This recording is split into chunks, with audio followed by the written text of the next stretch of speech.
Hey, vinyl community, it's Mitch.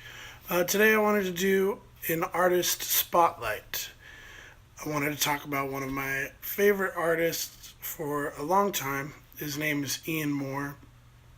He is a blues guitarist slash singer songwriter, if that's even capable of kind of categorizing what he does. His first album came out in 1992. Ian started playing violin really early in his life and then switched to guitar as an early teenager. I have been listening to Ian's music pretty much my whole life. My dad was a huge Ian Moore fan, and it kind of rubbed off on me. I think I've seen Ian live probably 7 or 8 times now. I just saw him here in Kansas City 2 weeks ago, I believe. It was a great show as always. He puts on a fantastic show. I believe he has 14 albums out now. I have most of them in the collection, but I just wanted to talk about three or four just to kind of give you guys a taster and hopefully introduce you guys to his music if you haven't heard it. Maybe if you have heard of him, if you remember him from the early 90s, maybe you could check him out again. I think he's severely underrated as a guitarist and a vocalist and a songwriter. A really talented guy, and I think a lot of people out there in the vinyl community would enjoy his music. So, first, by the way, I think only one of his albums made it to vinyl so far. I'm not going to show that just because it's a little later in his catalog, so I apologize. All these are going to be on CD, so there might be a little bit of glare. I have trouble not getting glare on the jewel cases, but bear with me. Anyway, this is Ian's debut. It's from 1993, just self-titled.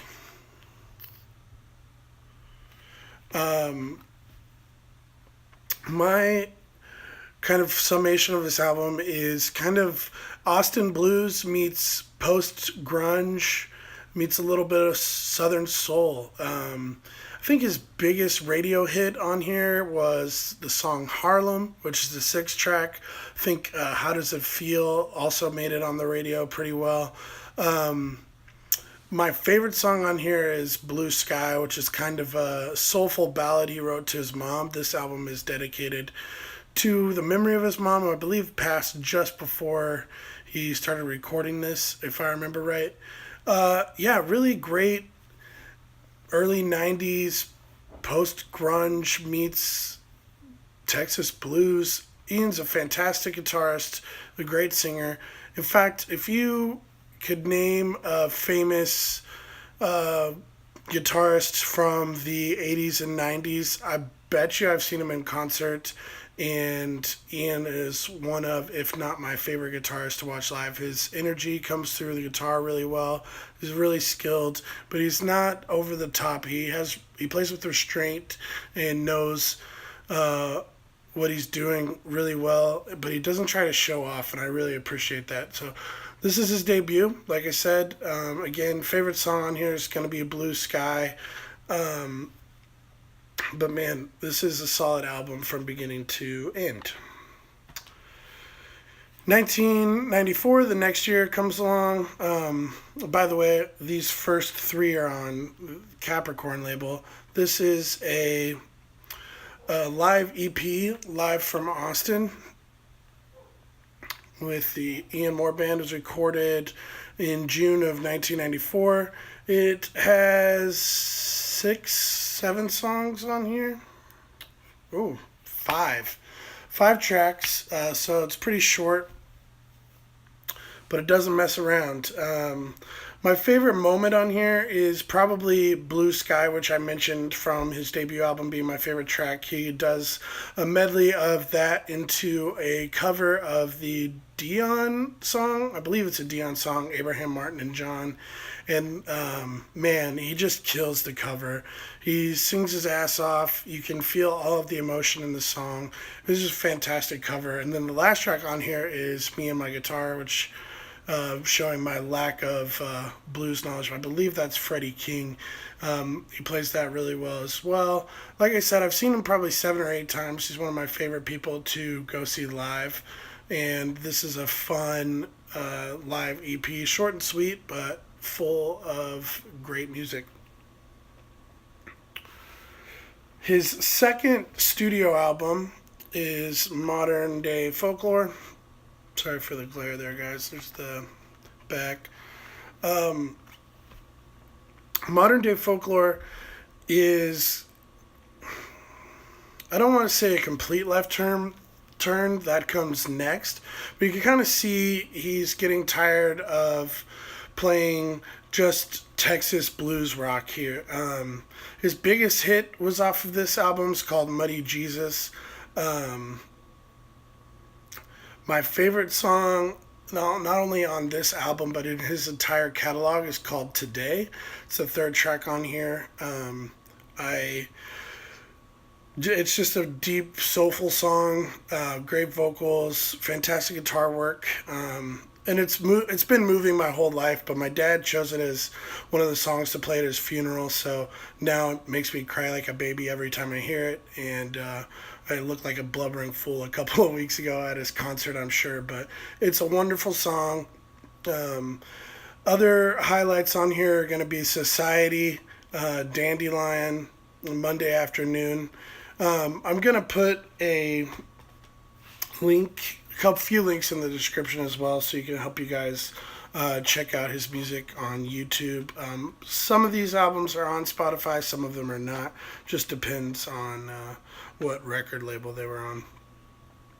His third studio album came out in 1999. Here it is. Ian Moore's Got the Green Grass. Ha ha. Ha added for emphasis, of course. This is the left turn, maybe being complete. This is kind of where all of the Southern soul, roots rock, a little bit of Beatles pop is in here. He does a cover of Hey Bulldog on here, which is great. There's a couple, I think there's 3 covers on here. My favorite being Many Rivers to Cross, which is a Jimmy Cliff song. He kills it. Ian does my favorite version I've ever heard on there. His voices are super powerful. The emotion comes through fantastic.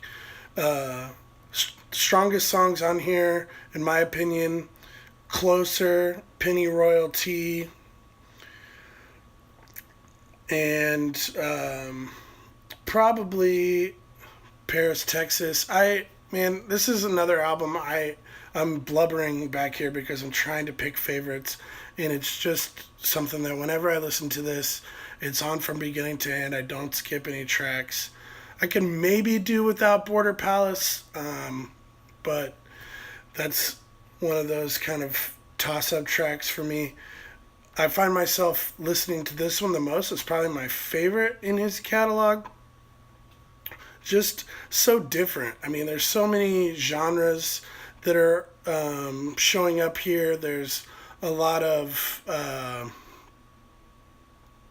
different stuff going on. His songwriting is really strong. Lyrically is fantastic. Like I said, his voice is great. And the guitar doesn't disappear, but it's just there just enough to really show that kind of restraint that I was talking about earlier. So those are his first 3 albums in a live EP. I'm going to skip all the way to the end of his catalog and show you guys his most recent album. This one is called Strange Days. It's got a little bit of something rubbed off the back there, which kind of bums me out. But it's in kind of a gatefold digipack. This album, man, it brings that kind of soulful stuff back. He does a really cool cover of Aaron Neville's Hercules on here, and this album is just great. I listened to it quite a few times after it came out on Spotify, and I was waiting for him to come around to buy it from him in concert. And like I said, I saw him live a couple of weeks ago, so I finally got to pick up a physical copy. Strange Days, the title track is fantastic. There's a song on here called Saturday Night that's great. I Will Carry On is one of my favorites, but I'm gonna have to say my favorite track on here is that cover of Hercules. It just does it for me. Ian's really good at covering soul songs. He quite often will do a cover of Al Green's "I'm a Ram" live, which he kills. Um, Another one of my favorite covers he does live is, you can look it up on YouTube. I'll probably link it. Is Muddy Waters, Champagne and Reefer. It's fantastic. So anyway, guys, just want to keep that short and sweet. Kind of, like I said, hopefully introduce or reintroduce Ian Moore's music into the vinyl community conversation. If you guys already like Ian or are interested in having a conversation about him, just leave me a comment below. I'd love to get to know more people who are into him. So other than that, guys, that's all I have for this time, and we'll see you soon. Take care.